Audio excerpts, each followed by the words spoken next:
The Ducks were out in full force, as were the fans on day number 25. They were rolling through the turnstiles at 11 a.m. when the gates opened up at historic Saratoga Racecourse, and the proof in the picture. A warm, gorgeous, sunny afternoon, blue skies, plenty of sun after rain fell in the New York upstate region last night. We're fast and firm, though, setting sail on this Friday edition of Saratoga Insider. Richard Migliore, Jason Blewitt, glad you're with us. And this is it, my friend, Alabama Eve. It's hard to believe. It's come so fast, and, you know, we just had such delightful weather today. The humidity broke. There's been a nice little breeze, brilliant sunshine gracing the storied racetrack. We're so lucky. Every day we get to do this for a job. It really is a privilege sitting here with you out there, and, of course, these world-class thoroughbreds, Mother Nature's masterpiece. Now, I know Kieran McLaughlin hopes he has a masterpiece in the form of Jess's Dream, and it's kind of a bummer, and it's a shame Jess Jackson isn't still alive to see what he hoped would be his prize racehorse, Curlin, out of Rachel Alexandra. And here's a look at Jess's Dream, who's entered in a race here first time out this coming Monday. These are shots last summer as a 2-year-old. Yeah, as a 2-year-old, you can see he was quite the handful, feeling his oats. See, he was basically telling them, do you know who my mother is? Right. But Jess's Dream took a long time to get to the races, and he's starting at 1.5 miles. And generally speaking, and I don't know this as fact, but generally speaking, when horses start at those elongated distances, they haven't shown a lot of speed in the morning. So I really don't know what to expect from Jess's Dream. I know there's a lot of expectation, but sometimes that expectation's unfair. And Kieran's already gotten a win this summer with a fall out of Rachel Alexandra, the 2-year-old Rachel's Valentina. In fact, Todd Pletcher, sent out Rachel's Valentina for Stone Street Stables. And the icing on the cake regarding Jess's Dream entered here Monday. You've got a full sister to Rachel Alexandra and Samantha Nicole running in the Summer Colony, the featured 8th race. Somewhat of a family reunion here on Monday. Yeah, that's pretty cool. Now, speaking of reunions, let's backtrack 22 years ago to the day. See here, a little inconsistent, won the Travers. Tom Durkin with the call off the quarter pole. Outside, Devoted Brass is right there. Miners Mark and C Hero. Miners Mark and C Hero brush at the top of the stretch. Kiss and Chris is coming late. They're coming down to the final furlong. Devoted Brass is full out. Here's C Hero on the outside, and the Derby winners in front with the 16th to come. Colonial Affair, Kiss and Chris, and Miners Mark. And C Hero is the hero again as he triumphs in the Travers. Kiss and Chris was second. Miners Mark was August third. 21st, 1993. The erratic, inconsistent Sea Hero brought his A game, was able to defeat 10 fellow 3-year-olds that summer in the Midsummer Derby, including Kiss and Chris and Miners Mark, who were second and third. He was such a good horse when he ran his A race. Unfortunately, he didn't do it very often, but he picked, I think, pretty good days to show up. Kentucky Derby, Champaign, Travers. Not bad. And the 3 humans most closely associated to Sea Hero, all enshrined across the street in the Racing Hall of Fame. We have owner-breeder Paul Mellon, Mackenzie Miller, the trainer, who was enshrined back in 1987. And 2 years after engineering Sea Hero in the Travers in 93, it was Jerry Bailey in 1995. Yeah, Jerry really hitting the zenith, or his peak, so to speak, his prime. And maybe one other person should be included in that Hall of Fame eventually. How about the race caller, Tom Durkin, getting to hear Tom way back then? Yeah, no kidding. A youthful Durkin regarding, his elocution and the master, and so thrilled to have those races on tape as we check out another master in the booth. That is Larry Comas, who will take us through the running of Friday's featured 9th race on the program. These are 2-year-olds ready to battle 5.5 on the Mellon in the Schenectady as we say goodbye to Sea Hero and send it up to the starting gate. They're off in the Schenectady. Bruised Orange on the far outside had a very good beginning. Don't Be So Salty, Montauk Coven, Too Discreet are right there too. And now it's going to be Too Discreet to come through on the inside to battle for the lead with Don't Be So Salty and Bruised Orange. Too Discreet couldn't get in there and had to steady and take back to third and switch to the outside, moving for the turn. So as they go into the turn, it is Don't Be So Salty and Bruised Orange together through a 22 flat opening quarter mile. Too Discreet, who had to steady entering the turn, is now 2.5 lengths off of them, and the trailer is Montauk Cove. They're coming toward the top of the stretch. Bruised Orange on the outside. Don't Be So Salty cuts the corner. The two of them turn for home together, and Too Discreet angles to the outside to try to get by in the final furlong. It is Bruised Orange on the inside. Don't Be So Salty. Too Discreet steadily catching up to them on the far outside. Bruised Orange, Don't Be So Salty, and Too Discreet coming down to the line, and it's going to be Too Discreet to get up and win. Then a photo between Bruised Orange and Don't Be So Salty. Nothing secretive about Too Discreet. He's gray, he's good, and he comes from what a world-class family from the Generazios. Just one runner after another. They're predominantly gray. They're predominantly fast. And it was nice to see Too Discreet show a little bit of a different dimension today, backing out of the duel down the backstretch. Big, good-looking colt. Got heart, too. Rounded out the wind, and the big was alongside the winning connections after today's Schenectady. Christophe, Too Discreet showed so much speed his first start. Joel was able to get him back today. Was that the plan, to stalk? And in the paddock, I told him just to be careful that, because of the ground, I prefer just to be stalking than versus being on the lead. I've got to talk to him because I have not talked to him yet. I'm not sure if he actually took him back, if the horse was green and a bit scared. But no matter what, it worked out, so I'm delighted. He's a big, strong horse. Do you think there'll be a possibility he'll stretch out later on? Yeah, he should.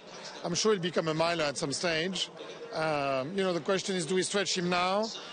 Do we wait for next year? I don't know. We just, I'll talk to Mr. and Mrs. Generazio, and we'll go from there. Well, enjoy this one. Congratulations. Thank you so much.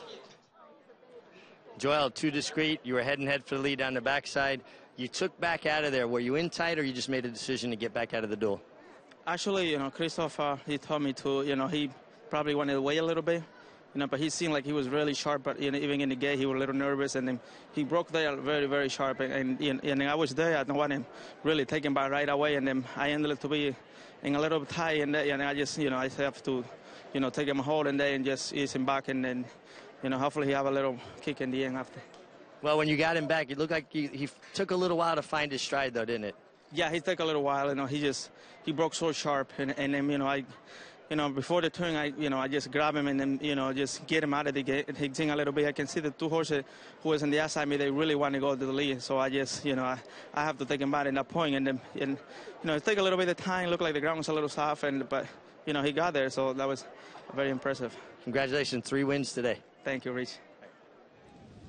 And that was the icing on the cake for Joel. Busy Friday, pulling in the hat trick. He will get on a plane. I would imagine he's already on his way to the airport. Red Vine tomorrow for Christophe Camon, the TVG Pacific Classic. But regarding the family, Mig, of Too Discreet, we've got Discreet Mark pointing to most likely, I would think, the Boston Spa here on Travers Day. Yeah, and think about that, what she's been able to accomplish. And you think about her early in her career. She was a little speedy, a little rank. She kind of learned to settle as she went. Well, this horse has got speed, and he's already showing the ability to relax a little bit, albeit at 5.5 furlongs, but I think this horse will probably follow in his sister's footsteps. All right, Discreet Cat, 2 Market, the marquetry mare. That has been a magical combination, and the Grays keep on coming as we go from 5.5 on the turf to 9 furlongs around 2 turns on the main track on a crowded Friday at Saratoga.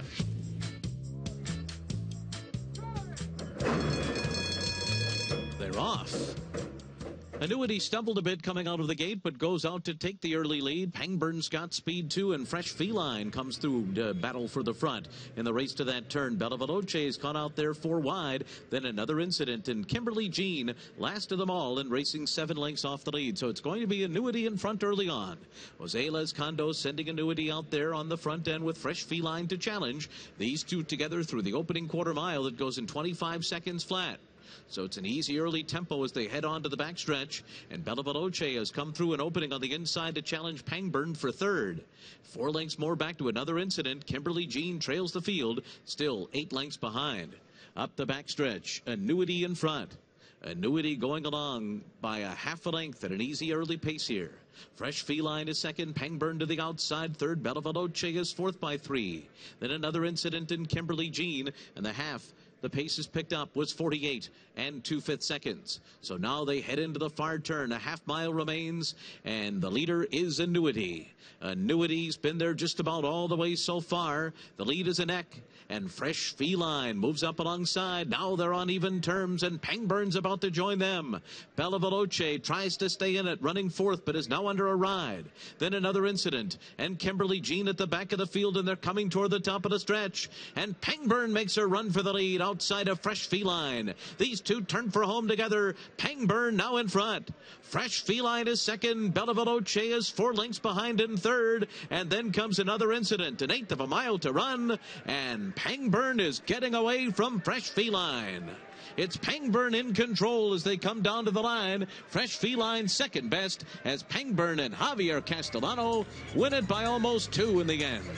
And then it was Pangburn who won it over Fresh Feline by 2, followed by another. First start against older competition for the number 2 Pangburn. She was the youngster. The 3-year-old filly stepped up and beat the older fillies and mares for trainer Tony Dutrow. Yeah, I thought a real nice effort here, and I think the class relief helped. You know, she leaves the Indiana Oaks. It's interesting, Jason, Sweetgrass is in the Alabama. She ran second in the Indiana Oaks. I mean, I know it's a big step up in company for her, and this was probably class relief for Pangburn, but I think it says a little something about the Indiana Oaks. Maybe it was a better race than I gave it credit for. Javier Castellano up for Tony Dutrow, the trainer who scored a nice New York-bred 2-year-old winner on Wednesday with Get Jets and has embellished the lace as a long shot in tomorrow's Grade 135th running of the Alabama. What else happened on day number 25? We had some dirt sprinters and some tough claimers. Stay with us.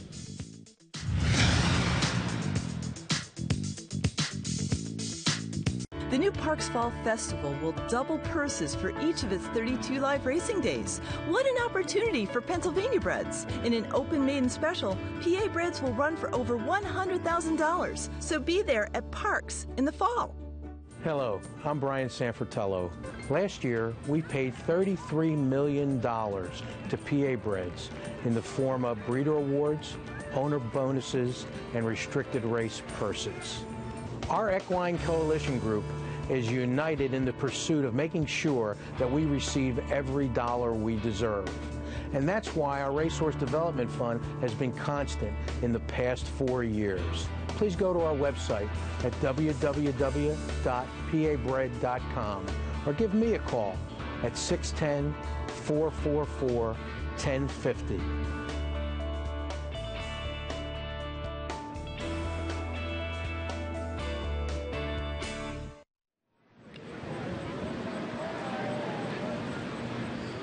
Field making their way over beneath those century-old skyward pines. Plenty of shade on that horse path. And the beautiful thing about Saratoga, one of the many beautiful things, you're up close and personal with the stars. And let's face it, they are the thoroughbreds. Moving ahead, Travers Day, 8 days out. We'll have 3 major multi-race guarantees. The day begins early on with that $400,000 guaranteed pick 5. A bit later, we build towards that $250,000 in the pick 6. And that all builds in and charges in to the $750,000 or $1 million. Don't want to shortchange anybody. A cool mill, the guarantee in that Travers Day pick 4 that'll likely culminate with the 146th running of the Travers as we await, Mig. We're less than 2 days out from American Pharaoh's Breeze, a pivotal breeze at Del Mar. Yeah, and it sounds more and more like if he breezes well, comes out of the breeze well, we're going to get to see him here in Saratoga. That's an exciting prospect. All right, let's move it ahead. We have got more action to bring you from this Friday afternoon. It's time to take a look at the nightcaps. They broke at around 6:15. Couple of late scratches in this race. The numbers 4 and 5 were scratched at the gate. Here's what remained, and here's Larry Comas. Running on the inside, Liam's Prince out for the early lead, and Speed 2 from choir director Danny's Deceiver comes through on the inside to be a part of the pace. I'm Slowpoke Rodriguez is there on the far outside with Smiling John between horses. It's 7 lengths more back to ideal quality, and the trailer is Bokeelia Island as the field races for the turn. The first quarter was 21 and 3/5 seconds, and it is Danny's Deceiver on the inside. Alongside his choir directors, Smiling John, I'm Slowpoke Rodriguez. Moving up on the outside as Smiling John drops back to 4th. After that, it's Liam's Prince. Ideal Quality's gaining some ground now. 5 lengths off the lead, and here comes Ideal Quality on the far outside, edging up toward the front runners. The half goes in 45 seconds flat. Danny's Deceiver at the top of the stretch. Right alongside is Choir Director. On the far outside, Ideal Quality continues to put in a bid as they come into the final furlong. Ideal Quality on the far outside. Between horses Smiling John, Danny's Deceiver down toward the inside. The 3 of them come to the final 16th. Smiling John has the lead. On the outside, Ideal Quality. Bokeelia Island is finishing with a rush on the far outside, but it's run out of time as Smiling John has won. It's close for a second between Bokeelia Island. And we'll pick it up off the quarter pole again. The 4 Farage and the 5 Marking, who was favored, both late scratches at the time they were about to break from the gate. Here's who remained in pretty determined effort here from the 8 Smiling John.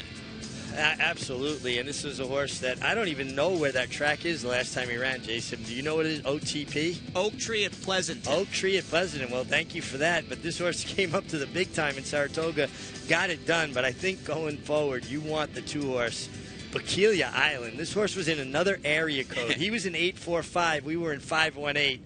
And this horse closed so much ground when he finally got out in the clear. This is a horse to keep an eye on. Great family, half to point of entry, Pine Island. This is a racehorse. Oh, that mare Malacca Pass has been like a Picasso for the Phipps stable, one of many, but she is a fine wine. And Bokeelia Island just fell short as Joel Rosario was going for win number 4. On a day on the main that was drying, I think you wanted to be outside. We'll see if horses did well down towards the rail. You be the judge as we send it up to Larry for the spectacular 7 here at the Spa. Surf Spun is 3 wide as they turn for home and closing in on the front runners. They're into the stretch. Here comes Surf Spun. Call Daddy to catch. Call Daddy. Surf Spun all out now. Back on the inside is Tony Soprano, who's had enough, but Call Daddy's got plenty left. Call Daddy has Surf Spun beat. And it's Call Daddy and Julian Leparoux to win it by 4. And then it was Surf Spun, followed by Subcontractor and Swagner. Into the stretch, Grandpa's Princess, Star Dynasty, and Tacchiello is coming through on the inside, but Grandpa's Princess has the lead with a furlong to run. Tacchiello's eating up ground. La Inesperada trying to squeeze through traffic. Into the final 16th, Grandpa's Princess in front. Inside, it's Tacchiello, La Inesperada. On the far outside, Arctic Ocean, they're coming down to the line. Grandpa's Princess won it. And then a photo, La Inesperada, Tacchiello, and Arctic Ocean. From the back of the pack, she's 5 behind, but she's putting in a run as they come to the top of the stretch. Madison Blues turning for home, a 2.5 length lead from Rangers Express and Saratoga on the far outside, who continues to eat up ground. And here comes Saratoga down the center of the track to take the lead. It is Saratoga in front. Saratoga at 21-1 comes down to the wire, a convincing winner over Rangers Express. Lady in Shades was 3rd, and Madison Blues retreated to 4th. And there's running room for Lord of Love as Saratoga Dreamer drifts out, and Lord of Love comes through a chasm at the rail. And here's Lord of Love up to battle Saratoga Dreamer, and to the outside it's Bug Juice. These 3, Saratoga Dreamer still there. Bug Juice on the outside, Lord of Love 3rd. It's Saratoga Dreamer, and Joel Rosario have it won, and they're going to win by about 2 lengths in the end. It was Bug Juice 2nd, and then came Lord of Love and Sun Worshipper.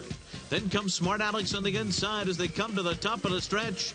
It is Caramba, who runs for the lead on the outside of Regia Marina down toward the rail. And then comes Picture Day in 3rd, followed by A Few Good Friends and Playtime Final Furlong, Caramba and Regia Marina. These 2 to the 16th pole together. And as they come down to the wire, it will be Caramba to win it by 3. Regia Marina was 2nd, and then came A Few Good Friends and Picture Day.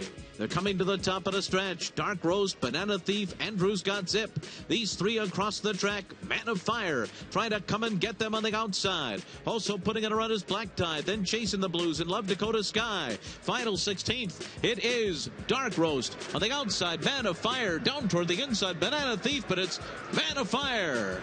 Man of Fire will win it. A late move for Black Tide for second, and then it was Dark Roast and Banana Thief. 5 flat, and they're into the stretch, and it's Scatter Joy, and on the outside, Sir Bond, and Sir Bond takes the lead. Sir Bond now in front. Scatter Joy gives way. Pre Torreo's trying to make a late rally on the far outside, and then comes Newbin Ridge. It is Sir Bond in front as they come into the final 16th. Pre Torreo's second, running out of ground. Sir Bond, Pre Torreo, here's the wire, and Sir Bond holds on. And then it was Pre Torreo, followed by... And then we had Javier Castellano aboard Sir Bond. Again, I thought outside speeds who were basically in the clear, stalking in the clear, or finishing in the clear, that was the way to go over this drying out main track. I agree 100%. It seemed to me that if you were outside, you had a huge edge today. So if you see horses that ran well towards the inside, look for them back because they were taking the worst of it. Track Trends right in the Naira Post Parade. It'll be updated tomorrow morning when I get back to work. And let's give a little love here to the Englehart boys. Jeffrey Englehart got the better of his brother Jeremiah Englehart today's first race. Chris Englehart won the 7th with Sir Bond, and we are taking a look at the second race. La Inesperada, Blue Cap. She took the worst of it, right? Yeah, definitely. Kind of stymied in traffic there. Was the best horse as far as I'm concerned. The 8 had that clean run and also had that outside position where, you know, Inesperada, if I said that properly, is saving ground, but in the worst part of the track and then held up in traffic. When she finally got clear, she finished with a rush. She was best. Johnny V, however, crossed the finish line first. He sits at 799 career Saratoga victories. He's 106 in front of the closest pursuer, retired Hall of Famer Jerry Bailey. And Johnny V sitting third currently in the meeting. Irad Ortiz rode over in England today and was second best aboard Acapulco. Yeah, second at York, but Javier closed the gap a little bit. But the way Irad's riding, he needed to maybe break into that lead a little bit more because Irad's going to come back with a vengeance tomorrow. And maybe a good setup for the weekend for Christoph Kaman, who walked away with a featured 9th race win and a training double. Red Vine takes on Beholder and Bob Baffert tomorrow out on the West Coast. I think Red Vine's got a big shot there, and Christoph, what can you say? Terrific horseman. Another Friday down. Here's what's shaking regarding the Saratoga owner standings. It's all tied up. Claridge Stables and Michael Dove with 7 wins apiece. Sheikh Mohammed right behind them with 6 wins. Let's move on. Claims. We'll have quite a few claims to bring you, in fact. 5, in fact, on Call Daddy out of today's first. Everybody was all over Call Daddy and Carl Domino, the lucky winner of that shake, but a lot of claimant action going on here. Unfortunately for the Rapoli stable, Preterio, how do you say that? Preterio. You got it. Gets beat a nose and gets claimed. Those are tough. That's a tough one. Bruce Levine got a good effort out of him. I thought Johnny was going to get his 800th Saratoga winner at the 8th pole. Don't take a drink from there. It's nice to take a picture of the Big Red Spring. Do not take a drink. And we're back with an Alabama preview.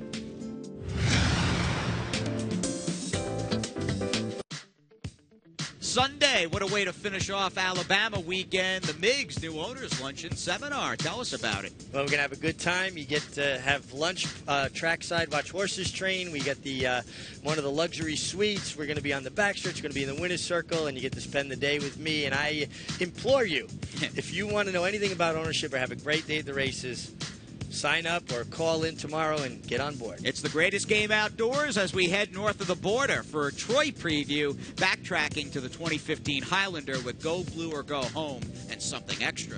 Yeah, Go Blue or Go Home and Something Extra. They put on a show, slugging it out. Go Blue or Go Home got the best of it and drew away as Something Extra weakened a bit.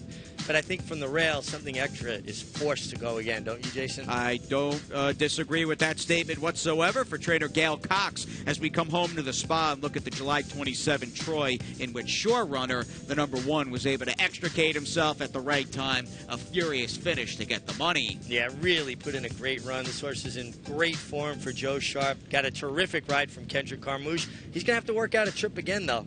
He's down inside. He's going to have to get lucky again. post number 2. We'll see if he can keep that current win streak going. He's turned into a horse that likes to get it done. And let's move on to the 135th running of the Alabama. Coaching Club American Oaks decided with a disqualification of Ama Chatterbox over Carolina. And it was the correct call.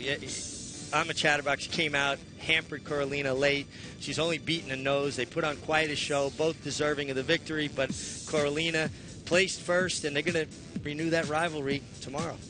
Lovely Maria, your Kentucky Oaks winner, is her last start, bombing down at Delaware Park, and the Delaware Oaks a complete throwout. I'm going to throw it out. I think she broke her maiden at Delaware just because she was better than him. It was one of her worst races that day. I think it was hot. I think the track was cuppy. I think she had a horrible outside trip. Just never could get on track. I think Lovely Maria will rebound tomorrow. We've got a Maria. We've also got a Betty, as in include Betty, your winner of the Mother Goose at Belmont. Does she strike you as the kind of 3-year-old filly that will relish the 1.25 miles? Out of all of these horses, she's the one who's going to like the 1.25 miles the best, and she gets paced to run it tomorrow with horses like Embellish the Lace and Ama Chatterbox in there. They're going to go quick, and she's going to be coming late, and I think the 1.25 miles is right in her wheelhouse. Now her leader of the division on the dirt in Carolina. We'll see how she does here tomorrow afternoon, and we'll see who Andy and Maggie have for us as we send it over. Thanks a lot, guys. Well, the 7th race on Saturday is the Troy. 5.5 furlongs on the turf, and everybody's going to go hog wild again for Short Runner. The win last time by Short Runner was visually impressive. He seemed to snatch defeat from the victory from the jaws of defeat. Still, I think he got a pretty good trip considering some of the trips the others got in there, and I think he's a bit vulnerable in this race. And I think he's vulnerable to one something extra, who to me is the speed. He's going to come blasting out with John Velasquez. And if he runs back to his second-place finisher in the Jaipur, and he appears to me to be a horse that will be better with less distance, I think he gets it done. A little conservatively ridden last time at Woodbine. An aggressive ride in the Troy is going to get it done for something extra. The one horse in the 7th race on Saturday as we head out to Maggie. All right, thanks, Andy. Here in the paddock on a picture-perfect day for this Friday, but we got to hope the same weather pulls through for us for the Alabama card.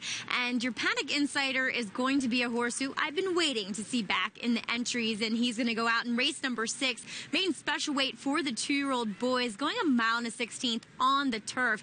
And this is second-time starter, Conscious Decision, and here he will go as number 3 out of post 2 for trainer Brian Lynch.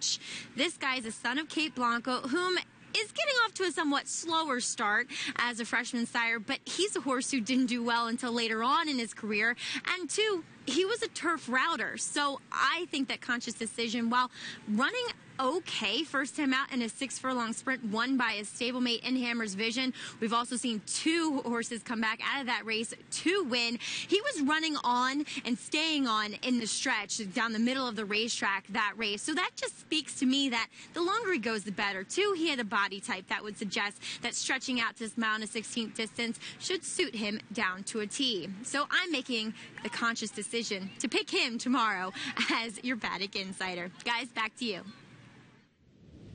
We finish off Friday, Alabama Eve, with a hearty good night. Gates open up at 10:30 a.m. tomorrow, and we're on the air at 7:30 p.m. Have a great night.